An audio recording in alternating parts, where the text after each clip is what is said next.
जय राधा माधव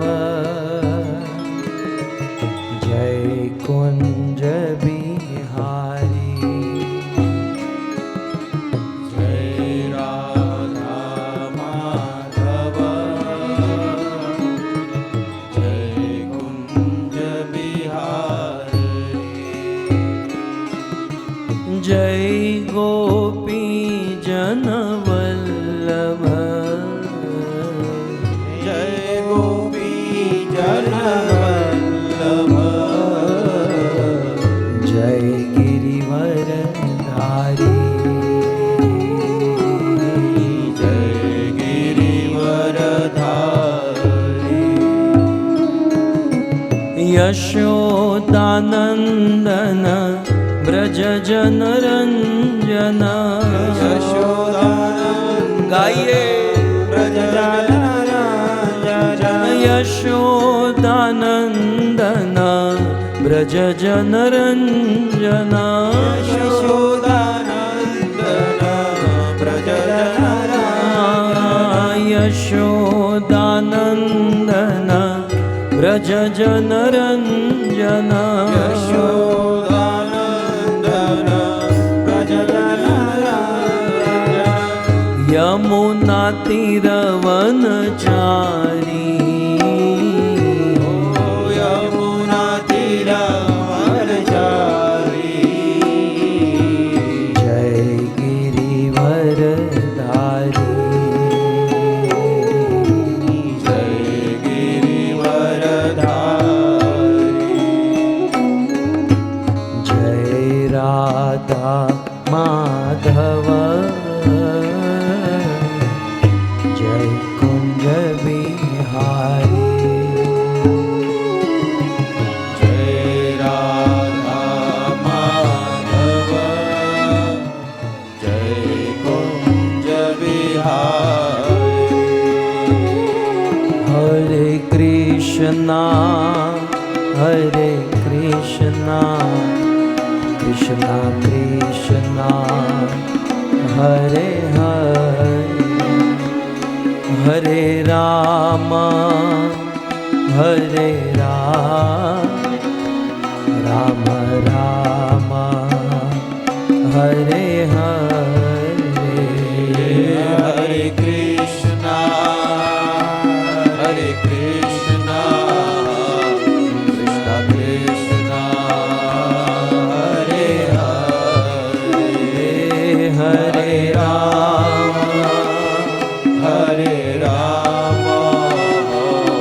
राम राम हरे हरे।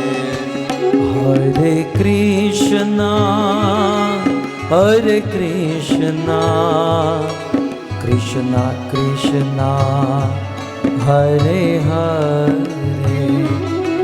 हरे राम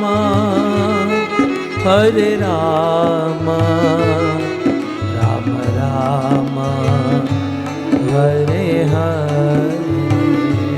हरे कृष्णा कृष्णा कृष्णा हरे हरे। हरे राम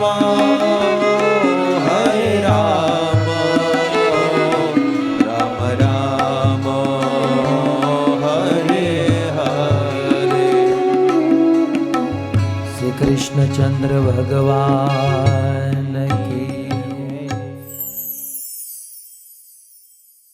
ओम नमो भगवते चैतन्य चंद्राय।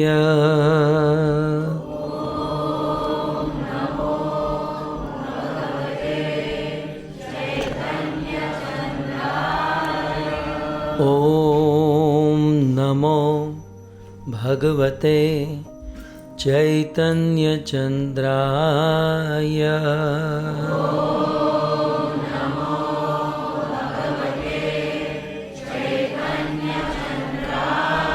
ओम नमो भगवते चैतन्य चंद्राय।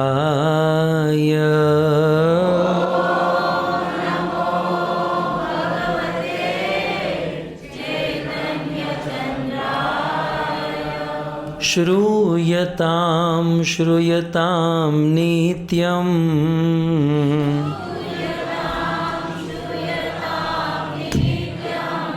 गीयतां गीयतां मुदा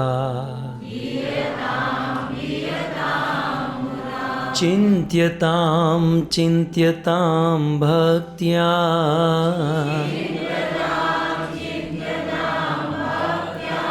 श्रीचैतन्यचरितामृतम् श्रूयतां श्रूयतां नित्यम्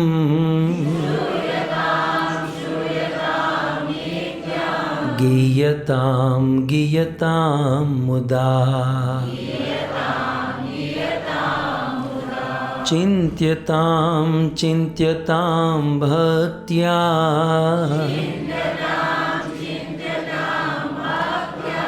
श्रीचैतन्यचरितामृतम्। हमने जो मंगलाचरण किया, जनरली हम भागवत क्लास का मंगलाचरण करते हैं, परंतु आज चैतन्य चरितामृत क्लास है, इसलिए हमने चैतन्य चरितामृत का मंगलाचरण किया है। आज वैसे वीकेंड में सैटरडे संडे चैतन्य चरितामृत क्लास होता है यहाँ पर। भागवत की कृपा से और गुरुदेव की आज्ञा से भागवत प्रचार करने हेतु हम पूरे विश्व में भ्रमण कर रहे हैं, लेकिन वीकेंड में चैतन्य चरितामृत का क्लास केवल भक्ति वेदांत मैनर में ही होता है। भागवत ग्रंथ सबके लिए है, लेकिन चैतन्य चरितामृत स्पेशली हम गौड़ीय भक्तों के लिए है। हमारा ऐसा मानना है कि यदि भागवतम का रियलाइजेशन करना है तो भागवतम के पहले चैतन्य चरितामृत पढ़ना होगा। भागवत यदि भाष्य है, चैतन्य चरितामृत उस भाष्य को प्रैक्टिकल जीवन में कैसे उतारा जाए यह बताता है। हृदय में बड़ी प्रसन्नता है कि आज बहुत सालों के बाद ऑफिशियली मंदिर में बैठकर चैतन्य चरितामृत का क्लास करने का अवसर मिला है। हम आज प्रस्तुत जो श्लोक है, जैसे संस्कृत में जो होता है उसे श्लोका कहते हैं, वेदों में जो होता है जिसे संस्कृत में इसे ऋचा कहते हैं, जैसे रामचरितमानस में जो है उसे चौपाई कहते हैं, लेकिन चैतन्य चरितामृत में बंगला भाषा में जो है उसे पयार कहते हैं। आज मध्य लीला 17th चैप्टर एंड 143rd पयार, मध्य 17.143, इस पर हम चर्चा करेंगे। आप लोग पयार गाते हैं? कितनी ट्यून में गाते हैं? चैतन्य चरितामृत की पयार को लगभग 1000 ट्यून में गाया जा सकता है। मैं आपको कितनी ट्यून में सुनाऊं? ट्राई करना, थोड़ा एक्सरसाइज करना, आपकी इच्छा है? आइए 2-3 ट्यून में हम ट्राई करते हैं, राइट? ये श्लोक है आपके सामने। वो जो ऊपर है वो बंगाली भाषा में है, नीचे जो है इंग्लिश में है। ओके, मैं एक लाइन गाऊंगा, आप एक लाइन, मैं एक लाइन, आप एक लाइन गाएंगे, ठीक है? अत एव कृष्ण नाम न आइसे तार मुखे। बोलिए, कृष्ण न आइसे तार, अतएव कृष्ण नाम न आइसे तार मुखे, नाम न आइसे तार मायावादी गण जाते महाबहिर्मुखे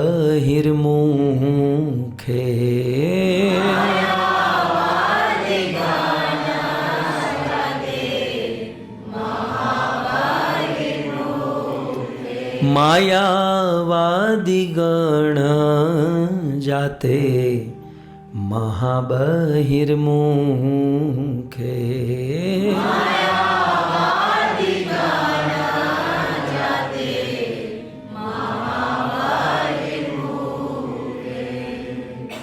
दूसरी ट्यून लेनी है। अतएव कृष्ण नाम नाई से तार मुखे अतएव कृष्ण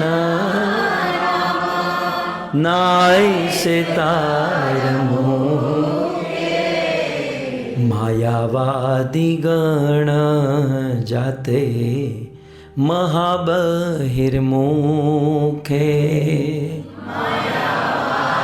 गण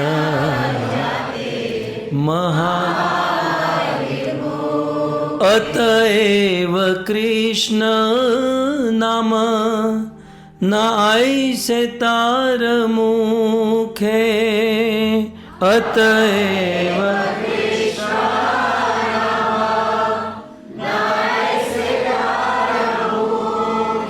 मायावादी गण जाते महाबहिर्मुखे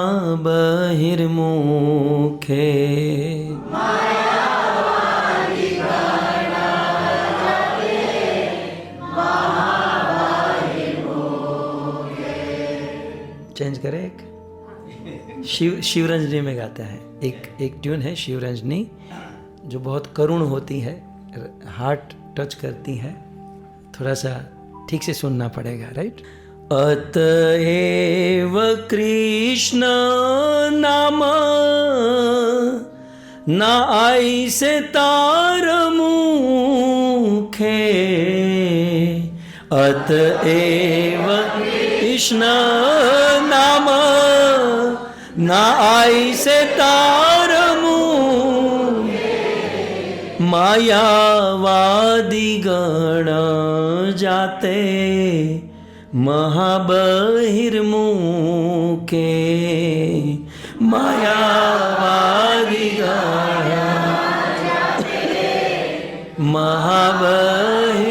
महाबहिर्मुखे मायावादी गण जाते महाबहिर्मुखे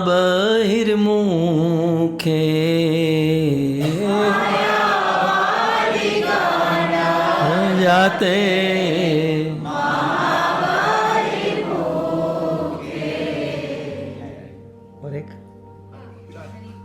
और एक लेना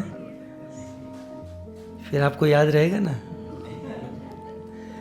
अतएव कृष्ण नाम नाई से तार मुखे अतएव कृष्ण नाम नाई से तार मुखे अतएव कृष्ण नाम नाई से तार मुखे कृष्ण नाम ऐसे अतएव कृष्ण नाम नाई से तार मुखे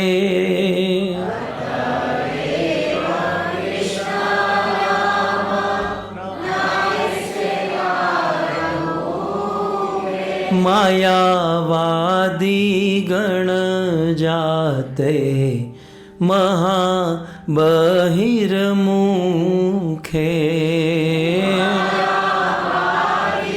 गण जाते मायावादी गण जाते महाबहिर्मुखे बहिर्मुखे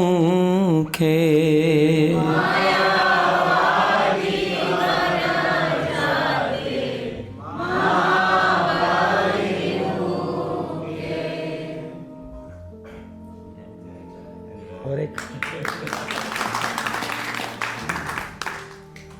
नमो विष्णुपादाय कृष्णप्रेष्ठाय भो श्रीमते भक्ति वेदांत स्वामी ना नमस्ते सारस्वते गौरवाणी प्रचार निर्विशेष शून्यवादी पाश्चात्य दे जय श्री कृष्ण जय प्रभु नित्यानंद श्री अद्वैत गदाधर श्रीवासादि श्री गौर हरे कृष्णा कृष्णा हे हरे राम राम राम हरे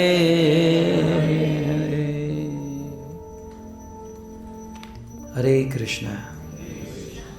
सर्वप्रथम आप सभी भक्तों के चरणों में क्षमा मांगते हैं कि हम आपकी भाषा इंग्लिश में क्लास नहीं कर पाते हैं। और धन्यवाद करते हैं हरिदास प्रभु का कि आज मुझे 1 घंटा झेलेंगे।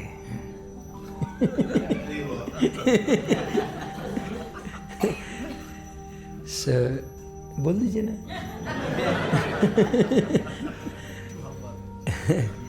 परम सौभाग्य है हमारा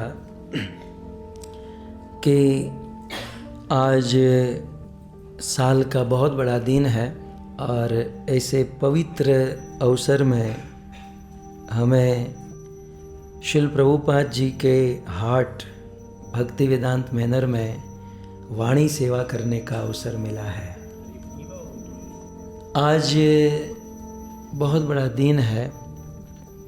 मैं अक्सर कहता हूँ कि राम जी को जन्म देने वाली कौन? कौशल्या। Very good. कृष्ण को जन्म देने वाली कौन है? Okay, Devaki and Yashoda. चैतन्य महाप्रभु को जन्म देने वाली कौन? ओके। ज्ञान और वैराग्य को जन्म देने वाली कौन? लेकिन भक्ति को जन्म देने वाली कौन? हिंदी वाले मत बोलना। भक्ति को जन्म देने वाली मां कौन है? एकादशी तिथि की भक्त भागीरथ ठाकुर भक्ति विनोद कहते हैं, माधव तिथि भक्ति जननी यतने पालन कौरी। भक्ति विनोद ठाकुर कहते हैं कि माधव तिथि मीन्स एकादशी भक्ति को जन्म देने वाली माँ है। यदि हम एकादशी व्रत का श्रद्धा से पालन करते हैं तो परम दुर्लभ शुद्ध भक्ति हमें प्राप्त हो सकती है। रूप गोस्वामी भक्ति रसामृत सिंधु में कहते हैं कि इस दुनिया में सबसे दुर्लभ कठिन है शुद्ध भक्ति करना, सुदुर्लभा। ऐसी सुदुर्लभ मोस्ट डिफ़िकल्ट जो भक्ति प्राप्त होती है वो एकादशी व्रत रहने से इजीली प्राप्त हो जाती है। और उसमें भी आज जो एकादशी है वो देव शयनी एकादशी है। देव माने भगवान विष्णु। आज भगवान विष्णु सोना प्रारंभ करते हैं और भगवान विष्णु 4 महीने सोते हैं। आज से सोना शुरू करते हैं। कार्तिक मंथ की लास्ट एकादशी देव उत्थनी एकादशी, उस दिन जगते हैं, 4 महीना सोते हैं। और हमको कहते हैं जीव जागो गोरा चांद बोलो।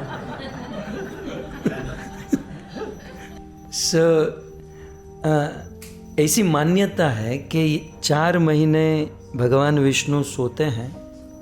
एक्चुअली वो सोते नहीं हैं। 4 महीने अपनी पत्नी लक्ष्मी को छोड़कर वे सूतर लोक में बलि महाराज के पास आते हैं। इन 4 महीनों में भगवान पृथ्वी से बहुत निकट रहते हैं। इसलिए इन 4 महीने में पृथ्वी पर हम भजन साधन पुण्य सत्कर्म करते हैं तो भगवान इसे डायरेक्ट नोट करते हैं। ये 4 महीने को छोड़कर भगवान नोट करते हैं, वाया नोट करते हैं। तो वाया में रिपोर्ट बराबर नहीं होता है। लेकिन ये चतुर्मास में भगवान क्योंकि पृथ्वी से बहुत निकट रहते हैं सूतल लोक में, इसलिए इन महीनों में यदि हम भजन करते हैं तो भगवान डायरेक्ट नोट करते हैं, इसलिए इसके पुण्य का फल बढ़ जाता है। इसलिए ये चतुर्मास की महिमा हमारे गौड़ीय संप्रदाय में तो है ही, हमारे सनातन हिंदू धर्म में भी है, जैन धर्म में भी है, इवन मुस्लिम क्रिश्चियन सभी धर्मों में चतुर्मास की महिमा है। हमें इन 4 महीने में प्रयास करना चाहिए, ज़्यादा से ज़्यादा भजन करें, भक्ति करें, जिसकी शुरुआत आज से हो रही है।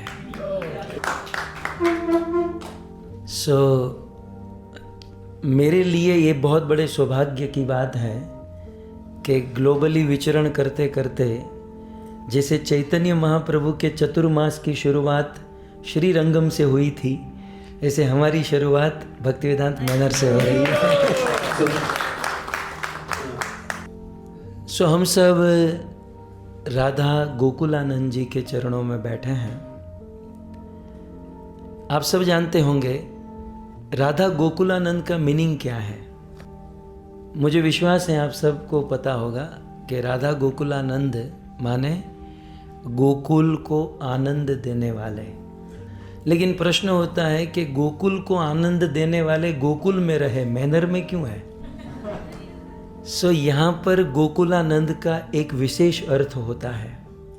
गोकुलानंद का एक अर्थ तो है गोकुल को आनंद देने वाले, लेकिन दूसरा अर्थ होगा गो माने इंद्रिया जय।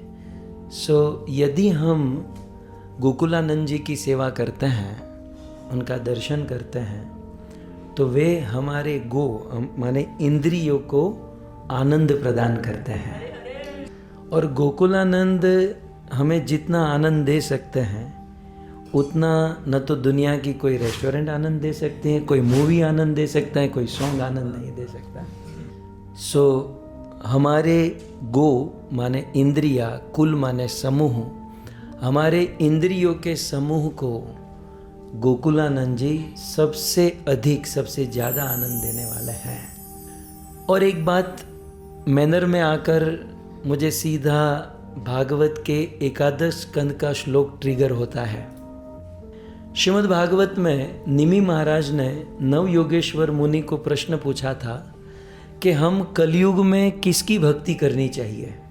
तब नव योगेंद्र मुनि ने निमि महाराज को उत्तर देते हुए कहा कि कलयुग में 3 लोगों की भक्ति करनी चाहिए। त्यक्त्वा सुदुस्त्यज सुरेप्सित राज्य लक्ष्मीम धर्मिष्ठ आर्य वचसा यदगादरण्यम माया मृगम दैतिप्सितम अन्वधावत वंदे महापुरुषते चरणारविंदम। इस श्लोक के द्वारा नव योगेंद्र मुनि ने कहा कि कलयुग में राम, कृष्ण और चैतन्य महाप्रभु की भक्ति करनी चाहिए। और ये प्रमाण श्रीमद् भागवत जी में दिया गया है। श्रील प्रभुपाद जी की इतनी बड़ी कृपा रही कि उन्होंने स्पेशली भक्तिवेदांत मंदिर में कोई कॉम्प्रोमाइज़ नहीं किया। हम लोग देखते हैं कि कई इस्कॉन मंदिर में केवल कृष्ण है तो कहीं केवल चैतन्य महाप्रभु हैं, लेकिन यहाँ पर कृष्ण, चैतन्य महाप्रभु और भगवान राम तीनों यहाँ पर उपस्थित हैं। और एक चीज़ बाकी रह गई थी हम गुजराती वैष्णवों के लिए, तो प्रभुपाद जी के शिष्यों ने यहाँ पर हवेली भी बना दी। यह सब देखकर हृदय में बड़ी प्रसन्नता होती है। आइए आज जिस श्लोक पर हमें चर्चा करनी है, इस श्लोक को हम समझने का प्रयास करें। आज जो श्लोक हम सब ने डिफरेंस ट्यून में उच्चारण किया, यह श्लोक जिसको प्यार कहते हैं बंगला भाषा में, ये चैतन्य चरितामृत के मध्य लीला का प्यार है। ये कथा में इसकी भूमिका आपको वर्णन करूं तो श्री चैतन्य महाप्रभु संन्यास लेकर जगन्नाथपुरी में रहते थे और जगन्नाथपुरी से एक बार वे वृंदावन जा रहे थे। श्री चैतन्य महाप्रभु वृंदावन जा रहे थे तो जगन्नाथपुरी से वृंदावन जाने के बहुत सारे रूट थे, लेकिन स्पेशली महाप्रभु ने वन मार्ग सिलेक्ट किया। एक बात हम सब डिवोटी को समझनी चाहिए कि हमारे भगवान को सिटी पसंद नहीं है, और इसका प्रमाण है कि कृष्ण जैसे ही मथुरा सिटी में जन्म लिए, जन्म लेते ही गांव में गोकुल में चले गए। भगवान राम ने अयोध्या सिटी में जन्म लिया, लेकिन बहुत वहाँ पर सफोकेशन होने लगा तो 14 साल वन में चले गए। और श्री चैतन्य महाप्रभु भी जगन्नाथपुरी से वृंदावन जा रहे थे तो फॉरेस्ट वन मार्ग से होकर जाने लगे। हमारे गुरु जी, शायद आप में से कुछ लोग जानते होंगे, राधा गोविंद गोस्वामी महाराज, वे अक्सर कहा करते हैं कि भागवत को या ग्रंथ को यदि समझना होगा तो गांव में रहने से ग्रंथ बहुत अच्छे से समझ में आएंगे। क्योंकि दो चीज़ है, शहर और गांव में बहुत सारा डिफरेंस है, लेकिन सबसे मेन डिफरेंस यह है कि गांव में प्रकृति से निकट रहा जाता है, और प्रकृति से निकट रहने से प्रकृति के स्वामी का अस्तित्व और प्रकृति के स्वामी भगवान को समझना इजी हो जाता है। शहर में रहने वाले बच्चों को पूछिए कि दूध कौन देता है, वो कहेगा बोतल में से आता है। कुछ बच्चों को पता ही नहीं है दूध काऊ से आता है। शहर में रहने वाले बच्चों को पूछिए कि ये गेहूं चावल कहाँ से आता है, तो वो कहते हैं ग्रोसरी से आता है। लेकिन जब गांव में लोग प्रकृति को देखते हैं और फिर प्रकृति से अन्न औषधि उत्पन्न होती हैं, ये सब देखते हैं, तो भगवान के ऊपर स्वाभाविक श्रद्धा होती है। इसलिए भगवान को वन बहुत पसंद है। सो श्री चैतन्य महाप्रभु जगन्नाथपुरी से वृंदावन वन के मार्ग से जा रहे थे। सो जगन्नाथपुरी से वृंदावन जाते हुए महाप्रभु ने झारखंड के जंगलों का रास्ता स्वीकार किया। मेरा सौभाग्य है कि हर वर्ष हमारी झारखंड के जंगल में कथा होती है। अभी रिसेंटली 2 महीने पहले ही मैं करके आया है। ऐसी कथा है कि श्री चैतन्य महाप्रभु झारखंड के जंगल से जा रहे थे और उस जंगल में कोई खूंखार शेर, टाइगर महाप्रभु के निकट आ रहा था। महाप्रभु का जो सेवक था वो डर गया, लेकिन महाप्रभु बड़े भाव में आकर कीर्तन कर रहे थे और सेवक दूर से डर रहा था कि कहीं वह शेर महाप्रभु को खा न ले। श्री चैतन्य महाप्रभु पूर्ण भाव में थे और उस भाव में उनकी आंखों में आंसू थे, लेकिन धुंधला सा वो टाइगर दिखाई दिया। महाप्रभु ने जोर से थप्पड़ मारा, खड़ा क्या है, तू भी कीर्तन कर। वो शेर दोनों आगे के पांव ऊपर करके वो भी हरे कृष्णा कृष्णा हरे हरे हरे राम गाने। जब लायन नाच रहा था तो एक हाथी को आश्चर्य हुआ कि ये क्या कर रहा है। हाथी वहां पर आया और वो देख रहा था लायन को। महाप्रभु ने धुंधला सा देखा कोई खड़ा है, हाथी को मारा, खड़ा क्या है, कीर्तन करो। हाथी भी नाचने लगा। लायन और हाथी को नाचते देखकर हिरण आया, बोले घोर कलयुग आया है। लायन और हाथी की दहशत ही खत्म हो गई और ये दोनों नाच रहे हैं। हिरण आकर देखने लगा। महाप्रभु नाच रहे थे, उसको धुंधला सा हिरण दिखा दे, तू उसे जोर से थप्पड़ मारा। ये दो नाच रहे, तू क्यों खड़ा है, चलो। श्री चैतन्य महाप्रभु झारखंड के जंगलों में लायन, एलिफेंट और ये डियर, ये सब के साथ कीर्तन किए और कीर्तन करते हुए महाप्रभु पूर्ण भाव में आ जाते थे। उस महाप्रभु के भाव के कारण वहाँ की धरती जो थी, पत्थर पिघल जाते थे और उस पत्थर पर महाप्रभु के चरण के चिन्ह, लायन के चरण के चिन्ह, हाथी के चरण चिन्ह और हिरण के चरण चिन्ह हम 2 महीने पहले दर्शन करके आए। सो जैसे ब्रज में कृष्ण बांसुरी बजाते हैं, पत्थर पिघल जाता है, कृष्ण के चरण पत्थर पर आ जाते हैं, जिसे हम चरण पहाड़ी कहते हैं। वैसी ही चरण पहाड़ी झारखंड में है। सो आपने ब्रज की चरण पहाड़ी देखी होगी, लेकिन मैं आप सबको निवेदन करता हूँ कि आप झारखंड वाली भी चरण पहाड़ी देखिएगा और वहाँ जाने की सेवा आप मुझे दीजिएगा, क्योंकि वहाँ मैं कथा करता हूँ तो आप सबको मैं दर्शन कराऊंगा। सो श्री चैतन्य महाप्रभु इस प्रकार से संकीर्तन करते हुए झारखंड के जंगल से होते हुए वृंदावन जाना था, लेकिन वृंदावन के पहले काशी वाराणसी में पहुँचे। वाराणसी में एक घाट है जिसका नाम है मणिकर्णिका घाट। सो ये इस घाट का नाम मणिकर्णिका इसलिए पड़ा क्योंकि वहाँ पार्वती का एक मणि छूट गया था। ये मणिकर्णिका वही घाट है जहाँ सतयुग में राजा हरिश्चंद्र नौकरी करते थे। क्या जॉब करते थे वो बता दूँ। वो श्मशान में जो आदमी मर जाता है उसको चिता पर आग लगाने की जॉब करते थे। रामायण में ऐसा लिखा है कि काशी में जो मरता है उसके कान में शिवजी राम नाम बोलते हैं और उनको मोक्ष मिल जाता है। इसलिए जो जिसकी मौत निकट आती है ना, वो काशी में आकर मरता है। और कहीं और भी मरा हो, लेकिन उसे काशी में मणिकर्णिका घाट में आकर उसे जलाया जाता है। आज भी आप यदि मणिकर्णिका घाट काशी में जाते हो तो 50 डेड बॉडी लाइन में होती है। वहाँ चिता की आग कभी शांत नहीं होती, 24 आवर वहाँ पर बॉडी को जलाया जाता है। हम लोग जब यात्रा में जाते हैं तो 10 साल पहले हम काशी यात्रा में गए थे और उसमें 200 भक्तों को साथ में लेकर गए थे। तो एक डिवोटी थे, वो अपने बिजनेस में बिजी थे, जॉब में, तो उन्होंने अपने पिता को भेजा, लेकिन वो बहुत भौतिकवादी थे।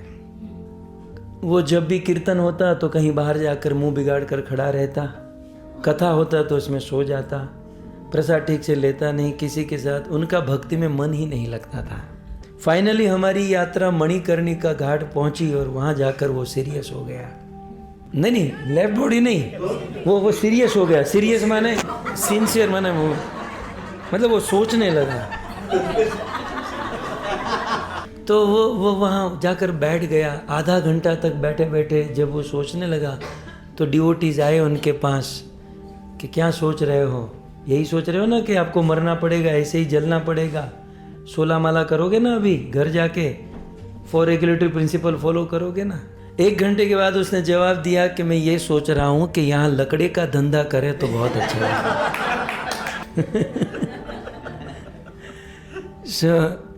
सो कुछ लोगों को समझाने के लिए ब्रह्मा भी आ जाए, वो कभी नहीं समझ सकते हैं, उस पर टाइम वेस्ट नहीं करना चाहिए। श्री चैतन्य महाप्रभु मणिकर्णिका घाट में स्नान कर रहे थे और उसी समय मणिकर्णिका घाट में एक डिवोटी थे जिसका नाम था तपन मिश्र, और वो भी वहाँ पर स्नान किए तो दूर से चैतन्य महाप्रभु को देखे। तपन मिश्र इसके पहले महाप्रभु को मिल चुके थे, लेकिन वो नदिया में मायापुर में मिले थे। उस समय महाप्रभु गृहस्थ थे, बड़े बड़े बाल थे, वो येलो कपड़े पहनते थे, रंगीन कपड़े पहनते थे। लेकिन आज महाप्रभु के बाल नहीं है, मुंडन है और सैफरोन धारण किया है, हाथ में दंड है, तो कुछ देर तक वो पहचान नहीं पाए। जब तपन मिश्र मायापुर में थे तो एक बार महाप्रभु से उनका मिलन हुआ था और तपन मिश्र ने कहा कि मैं आपके साथ ही रहना चाहता हूँ। महाप्रभु ने कहा ऐसा मत करो, अपने घर पर वापस जाओ, आप काशी में रहना, मैं कुछ समय के बाद काशी में आऊँगा, तब मैं आपसे मिलूँगा। सो आज चैतन्य महाप्रभु को देखकर तपन मिश्र प्रसन्न हुए, महाप्रभु को प्रणाम किया और महाप्रभु को लेकर अपने घर पर आए। प्राय श्री चैतन्य महाप्रभु भावावेश में ही रहते थे। सो तपन मिश्रा महाप्रभु को वाराणसी में जो मुख्य दर्शन है काशी विश्वनाथ, उनका दर्शन लेकर कराने के लिए ले गए, और वाराणसी में और एक दर्शन है बिंदु माधव का दर्शन कराए और अपने घर पर लेकर गए। श्री चैतन्य महाप्रभु के चरण धोए, चरण जल का पान किया, अपनी पत्नी बच्चों को पान कराया और अपने सिर पर छिड़का। महाप्रभु क्योंकि वन से जंगल से दूर से जर्नी करके आए थे, कई दिनों से भोजन नहीं किया। तपन मिश्र ने महाप्रभु को पेट भरकर भोजन कराया और महाप्रभु के चरणों में गदगद स्वर से रोते हुए प्रार्थना करने लगे कि आप कुछ दिन काशी में रुक जाइए। तपन मिश्र के भाव को देखकर श्री चैतन्य महाप्रभु काशी वाराणसी में 10 दिन के लिए रुक गए। एक दिन की बात, तपन मिश्र का एक फ्रेंड था जो ब्राह्मण था और उसका ओरिजिन जो मूल महाराष्ट्र का ब्राह्मण था। तपन मिश्र के घर पर एक दिन वो आया और आकर श्री चैतन्य महाप्रभु का दर्शन किया। वो महाराष्ट्र का ब्राह्मण चैतन्य महाप्रभु को देखकर बहुत प्रभावित हुआ और महाप्रभु से उनकी चर्चा हुई। महाप्रभु के मुख से कीर्तन सुना और महाप्रभु का दर्शन करके वे फुल्ली कन्विंस हो गया भक्ति करने के लिए। लेकिन वो महाराष्ट्री ब्राह्मण प्रकाशानंद सरस्वती के प्रवचन में जाया करता था। अब इस चैप्टर में एक नया पात्र आ रहा है, प्रकाशानंद सरस्वती। इनका परिचय इस शॉर्ट में दे दूं। प्रकाशानंद सरस्वती केशव भारती के शिष्य थे और वे मायावादी सन्यासी थे। वो वेदांत पढ़ाते थे और उनके 10,000 शिष्य थे। और वो जब वेदांत पढ़ाते थे प्रकाशानंद सरस्वती, तो ये महाराष्ट्र वाला ब्राह्मण जो महाप्रभु से मिल चुका था, वो उसके प्रवचन में रोज जाता था। अब एक दिन प्रकाशानंद सरस्वती जो मायावादी थे, उन्होंने अपना क्लास समाप्त किया और कहा कि किसी को कोई क्वेश्चन या कोई सजेशन या कोई टीका टिप्पणी करनी है। तो महाराष्ट्री ब्राह्मण बोला। महाराष्ट्र ब्राह्मण ने चैतन्य महाप्रभु का जिक्र किया कि बोले, मैं कल एक बहुत बड़े सन्यासी को मिला जिसका नाम श्री कृष्ण चैतन्य महाप्रभु है और वे कीर्तन करते हैं, वो भाव में आते हैं, वे रोते हैं, मैं उनसे बड़ा प्रभावित हो रहा हूँ, तो आपका उनके बारे में क्या कहना है। प्रकाशानंद सरस्वती चैतन्य महाप्रभु का नाम सुनकर बिल्कुल क्रोधित हो गए और चैतन्य चरितामृत में इसके पहले वाले प्यारों में ये लिखा है, सन्यासी नाम मात्र। प्रकाशानंद सरस्वती ने कहा कि वो असली सन्यासी नहीं है, उसका नाम केवल सन्यासी है। महा इंद्रजाली, वो टोना टुटका जानता है। ब्लैक मैजिक, यस, वो ब्लैक मैजिक जानता है। और काशी पूरे ना बिकावे तार भाव बली, और काशी में उनका भाव, उनकी भक्ति नहीं चलने वाली है। महाराष्ट्री ब्राह्मण, वेदांत श्रवण कर, ना जा तार पास। तुम मेरे से प्रवचन वेदांत सुनो, उस चैतन्य के पास कभी मत जाना। तू पागल है और तू पागल है और उस पागल के पास जाएगा, तुम दोनों पागल नरक में जाओगे। मतलब बंगला भाषा में लिखा है, उच्छृंखल लोक संगे दुई लोक नाश, मतलब दोनों का नाश होगा।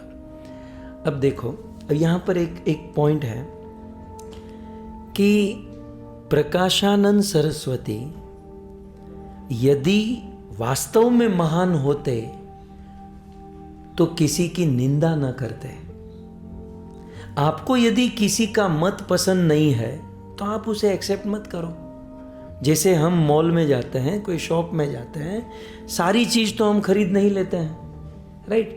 हमें जो अच्छी लगती है उसे लेकर हम निकले, अन्यों की निंदा क्यों करें। यहां प्रकाशानंद सरस्वती ने महाप्रभु की निंदा की है।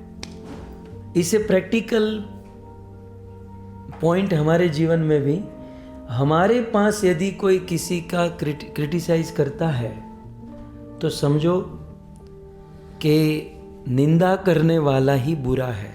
क्यों? क्योंकि कोई आदमी किसी की निंदा हमें क्यों करे। उसे उनके सुप्रीम को बहुत बताना चाहिए, उनके गुरु को बताना चाहिए, उनके पेरेंट्स को बताना चाहिए। वो हमें बता रहा है, मतलब अगला अच्छा है बुरा है वो दूर की बात है, लेकिन जो निंदा कर रहा है वो सबसे पहले बुरा आदमी है। तो जब प्रकाशानंद सरस्वती ने चैतन्य महाप्रभु के बारे में यह कहा तो महाराष्ट्री ब्राह्मण को कैसा लगा। एत शुनि सेई विप्र महादुख पाइला, ये सुनकर उस ब्राह्मण के हृदय में बहुत दुख हुआ। कृष्ण कृष्ण कही तथा हेते उठी गेला। अब इसके पास दो ऑप्शन था, या तो प्रकाशानंद सरस्वती को चुप करा दूं या तो मैं इस स्थान को छोड़कर चला जाऊं, क्योंकि 10,000 शिष्यों के साथ थे, चुप कराने की तो हिम्मत नहीं थी, इसलिए वो ब्राह्मण वहां से खड़े होकर निकल गए। और तुरंत वह महाराष्ट्री ब्राह्मण तपन मिश्रा के घर चैतन्य महाप्रभु के पास आए और ये सारा वृतांत चैतन्य महाप्रभु को सुनाया और कहा कि महाप्रभु मुझे बहुत बुरा लगा कि वो आपका पूरा नाम भी नहीं बोल रहा था, वो केवल चैतन्य चैतन्य बोल रहा था। तो नाम तो था श्री कृष्ण चैतन्य, लेकिन ये केवल चैतन्य बोल रहा था। तो महाराष्ट्री ब्राह्मण ने महाप्रभु से प्रश्न पूछा कि वो वैसे तो सनातनी है, उसे कृष्ण नाम बोलने में क्या प्रॉब्लम थी, मैं ये समझ नहीं रहा हूँ। श्री चैतन्य महाप्रभु उस महाराष्ट्री ब्राह्मण को कहते हैं कि जो मायावादी होते हैं ना, वो ब्रह्म को मानते हैं, ब्रह्म के स्वरूप को, उनके रूप को, उनके नाम को, उनके गुण को नहीं मानते हैं। क्योंकि वे कृष्ण के स्वरूप को सात्विक मानते हैं और सत्व गुण माया का परिणाम है, सत्व रजस तमस, तो वह कृष्ण के शरीर को भी माया मानते हैं, इसलिए उसको मायावादी कहा जाता है। क्योंकि वो कृष्ण के देह को, वो ब्रह्म को ही सब कुछ मानते हैं, ब्रह्म को छोड़कर कृष्ण के शरीर को माया मानते हैं। चैतन्य महाप्रभु कहते हैं कि ऐसा नहीं है भगवान, हमारे केस में आत्मा और शरीर डिफरेंट है, लेकिन कृष्ण के केस में ऐसा नहीं है, वो तो सुपर सोल है, वो तो आत्मा परमात्मा, वो तो एक ही चीज है। कृष्ण का नाम, गुण, रूप, लीला, स्वरूप सब समान होता है। नाम चिंतामणि कृष्ण चैतन्य रस विग्रह पूर्ण शुद्धो नित्य मुक्तो अभिन्नत्वा नाम नामिनी। कृष्ण के नाम में और कृष्ण में कोई अंतर नहीं है। श्रील प्रभुपाद एग्जाम्पल देते हैं, आप मैंगो मैंगो मैंगो मैंगो बोलेंगे तो क्या मैंगो मिलेगी? नहीं मिलेगी। लेकिन आप कृष्ण कृष्ण कृष्ण कृष्ण बोलोगे, आंखें खोलोगे, कृष्ण आपके सामने होंगे। इसका अर्थ यह है कि मैंगो और मैंगो नाम में अंतर है, लेकिन कृष्ण और कृष्ण नाम में कोई अंतर नहीं है। चैतन्य महाप्रभु कहते हैं कि ब्रह्म का अनुभव करना गलत नहीं है, लेकिन ब्रह्म का अनुभव अपूर्ण है। ब्रह्मानंद जो होता है वो ब्रह्मानंद अल्टीमेट अंतिम आनंद नहीं है। ब्रह्मानंद से भी ऊंचा आनंद है कृष्ण रस आनंद। कृष्ण लीला रस का जो आस्वादन का आनंद है वो ब्रह्मानंद से अधिक, ज़्यादा क्वांटिटी में भी ज़्यादा है और क्वालिटी में भी ज़्यादा है। सो प्रकाशानंद सरस्वती मायावादी सन्यासी है, वो ब्रह्मानंद में है, और चैतन्य महाप्रभु कृष्णानंद में है, राइट। और महाप्रभु कह रहे हैं कि ब्रह्मानंद इनकम्प्लीट है, उससे भी ज़्यादा है कृष्णानंद। और इसका प्रमाण देते हुए वे कहते हैं श्री सुखदेव गोस्वामी। सुखदेव गोस्वामी स्वयं प्रकाशानंद सरस्वती जैसे ब्रह्मवादी थे, लेकिन जब उन्होंने भागवत सुना तब वे ब्रह्मानंद को भी तुच्छ समझने लगे और फिर कृष्ण रस के आस्वादन में लग गए। कृष्ण के गुण, रूप, लीला तो ब्रह्मानंद से उत्तम है ही, लेकिन चैतन्य महाप्रभु एग्जाम्पल देते हैं कि ब्रह्मा जी के 4 पुत्र भी ब्रह्मानंद में थे, लेकिन कृष्ण के चरणों की गंध को लिया तो ब्रह्मानंद तुच्छ लगने लगा और कृष्ण के डिवोटी बन गए। सो ब्रह्मानंद से भी उत्तम है कृष्ण के चरणों की सुगंध, क्योंकि कृष्ण के चरणों की सुगंध में और कृष्ण में कोई अंतर नहीं है, नाम रूप लीला में कोई भेद नहीं है। अब सुनिए बहुत बढ़िया बात कि वो महाराष्ट्री ब्राह्मण ने पूछा तो महाप्रभु सुखदेव गोस्वामी ब्रह्मानंद में थे और फिर वो कृष्ण रस में आ गए, सनकादिक ब्रह्मानंद में थे, वो कृष्ण रस में आ गए, तो ये प्रकाशानंद सरस्वती तो ब्रह्मानंद में है, वो कृष्ण रस में क्यों नहीं आते? ब्रह्मानंदी कृष्णानंद में आ सकते हैं जैसे सुखदेव और सनकादिक, लेकिन यदि वो कृष्ण का अपराध करें तो वो कभी नहीं आ सकते हैं, और प्रकाशानंद सरस्वती ने अपराध किया है। Therefore, इसलिए आज का श्लोक, यस ओके, अतएव मीन्स देयरफॉर कृष्ण नाम न आई से तार मुखे। इस क्योंकि प्रकाशानंद ने बहुत अपराध किया है, अतएव इसलिए कृष्ण का नाम न आई से तार उसके मुख पर नहीं आया। और बार बार चैतन्य बोलता रहा, मायावादी गण जाते महाबहिर्मुख है। मायावादी हैं और क्योंकि वो बहिर्मुख माने उन्होंने अपराध किया है, इसलिए वो चैतन्य बोले लेकिन कृष्ण नहीं बोल पाए। इसके बाद वाले श्लोक में परपोर्ट नहीं है, इसलिए आज ले लेते हैं, आप कल उसके बाद वाला लीजिएगा। नेक्स्ट श्लोका जरा दिखाइए।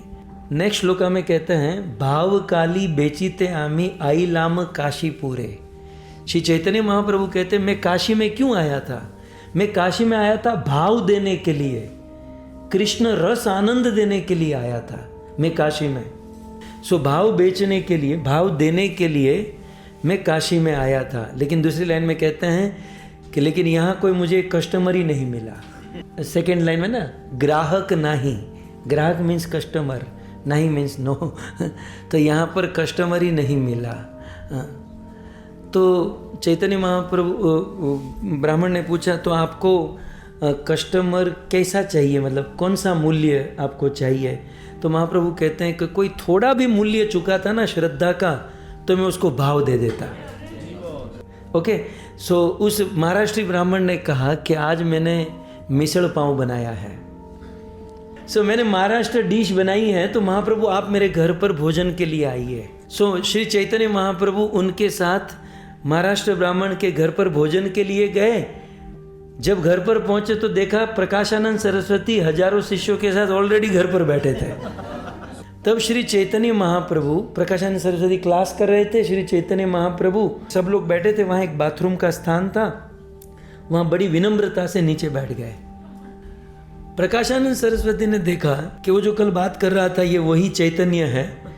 बोले, महाराज आप यहाँ क्या कर रहे हो? खड़े होकर आगे यहाँ ऊपर आओ, आसन ग्रहण करो। बस इतना सा रिस्पेक्ट चैतन्य महाप्रभु का किया, इसको मायावादी से कृष्ण का प्रेमी भक्त बना दिया। Prakashananda Saraswati to Prabodhananda Saraswati. So very Braj रसिक संत हो गए ये प्रकाशानंद सरस्वती। सो महाप्रभु का इतना सा रिस्पेक्ट, कितना कि आप वहाँ क्यों बैठे हो, आप खड़े होकर आसन ग्रहण कीजिए। महाप्रभु ने इतना सा रिस्पेक्ट देखकर अपनी अहेतु की कृपा प्रकाशानंद सरस्वती को दे दी। सो हमें सदैव साधु संतों को रिस्पेक्ट करनी चाहिए। पता नहीं किस रूप में श्री चैतन्य महाप्रभु हमें कृपा करेंगे और हमें कृष्ण प्रेमी भक्त बना देंगे। और महाप्रभु का डिस्कशन होकर वो कहता है कि तू तो मेरा गुरु भाई है। प्रकाशानंद सरस्वती ने महाप्रभु को कहा कि तू केशव भारती का शिष्य, मैं भी केशव भारती का शिष्य, और तू तो हमारा गुरु भाई है। तो हमारे गुरु ने तो वेदांत पढ़ने का सिखाया, तू पागलों की तरह नाच क्यों रहा है? फिर महाप्रभु ने उन पर कृपा की और उनको डिवोटी बना दिया। तो यहीं पर हम लोग समाप्त करते हैं। और आप सभी भक्तों ने बड़े धैर्य से श्रवण किया, धन्यवाद। और सबसे बड़ा काम तो हमारे हरिदास प्रभु ने किया है। सो इतना फ्लुएंटली उन्होंने ट्रांसलेट किया। सो हरिदास प्रभु, थैंक यू वेरी मच, धन्यवाद। और मैं विशेष रूप से भक्तिदान मैनर के प्रेसिडेंट और इनकी मैनेजमेंट कमेटी को धन्यवाद करता हूँ कि मुझ जैसे अज्ञानी को यहाँ पर वाणी से सेवा करने का अवसर दिया। जय श्री प्रभुपाद। हरे कृष्ण।